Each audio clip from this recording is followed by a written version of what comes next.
വിഴിഞ്ഞത്തെ വിദേശ നിക്ഷേപത്തിൽ നിലപാട് തിരുത്തിയിട്ടുണ്ട് ദേശാഭിമാനി. ഇന്നലെ LDFന്റെ നേട്ടമായി ഉയർത്തിക്കാട്ടിയ പാർട്ടി പത്രം ഇന്ന് MSCക്ക് കൈമാറുന്നത് കരാറിന് വിരുദ്ധമാണെന്ന നിലപാടിലേക്ക് എത്തി.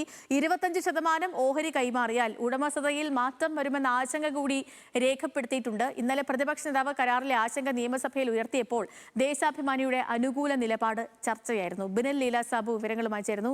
Binil, good morning. പറഞ്ഞ പോലെ തന്നെ ഇന്നലെ എല്ലാ പത്രങ്ങളും ഇത് വലിയ വാർത്ത ആയതുകൊണ്ട് തന്നെ എല്ലാ പത്രങ്ങളും അത് നല്ല രീതിയിൽ തന്നെ കൊടുത്തിരുന്നു. ദേശാഭിമാനിയും ആ തരത്തിൽ LDF സർക്കാരിന്റെ നേട്ടം എന്ന നിലയിൽ ആ വാർത്ത കൊടുത്തു. പക്ഷേ പിന്നാലെയാണ് പ്രതിപക്ഷ നേതാവ് സഭയിൽ ഈ വിഷയത്തിലെ ആശങ്ക അറിയിക്കുന്നതും അതിന് സർക്കാർ ഐക്യദാർഢ്യപ്പെടുന്നതും ആ ചർച്ച നടക്കുന്നതുമൊക്കെയും. പിന്നാലെ വെബ്സൈറ്റിൽ നിന്ന് ദേശാഭിമാനി ആ വാർത്ത മുക്കി. ഇന്നിപ്പോൾ തിരുത്തി പത്രത്തിൽ വാർത്ത വന്നിരിക്കുന്നു. എന്താണ് ഇന്ന് പറഞ്ഞിരിക്കുന്നത്? ഇന്നത്തെ ദേശാഭിമാനിയുടെ ഭാഷ്യം എങ്ങനെയാണ്?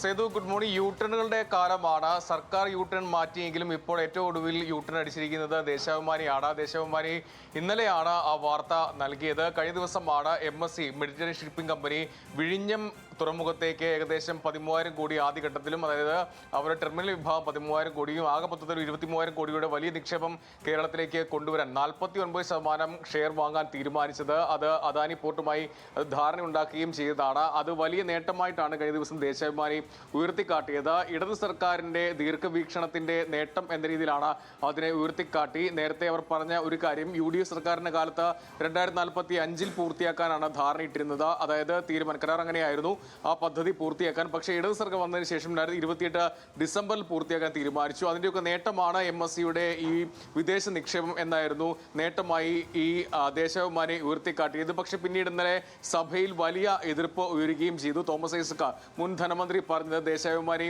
കാളപ്പെറ്റെന്ന് കേട്ടപ്പോൾ കയറെടുത്തു, അവർ അത് തിരുത്തിക്കോളുമെന്നാണ് പറഞ്ഞത്. സഭയിൽ വലിയ ചർച്ചകൾ അതിൽ നടന്നു. അതായത് 49% ഷെയറാണ് വാങ്ങുന്നത്. 25%-ലധികം നൽകണമെങ്കിൽ അതിന് സർക്കാരിന്റെ അനുമതി വേണം. ഇന്നലെ VD സതീശൻ പറഞ്ഞ ഒരു കാര്യം, ഇക്കാര്യത്തിൽ സർക്കാരിന്റെ അനുമതി തേടിയിട്ടില്ല എന്നുള്ളതാണ്. ജനഹിതം മാനിക്കണമെന്നാണ് പിണറായി വിജയൻ ഇക്കാര്യത്തിൽ പറഞ്ഞത്.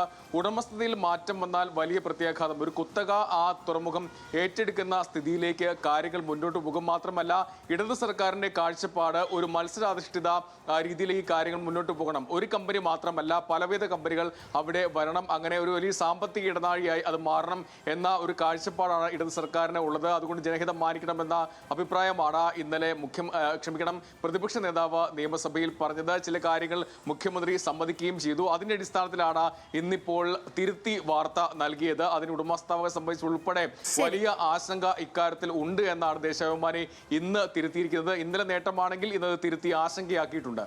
ഓക്കെ, ശരി പിന്നില്ലേ, അങ്ങനെ സർവത്ര യൂട്ടേണാണ്.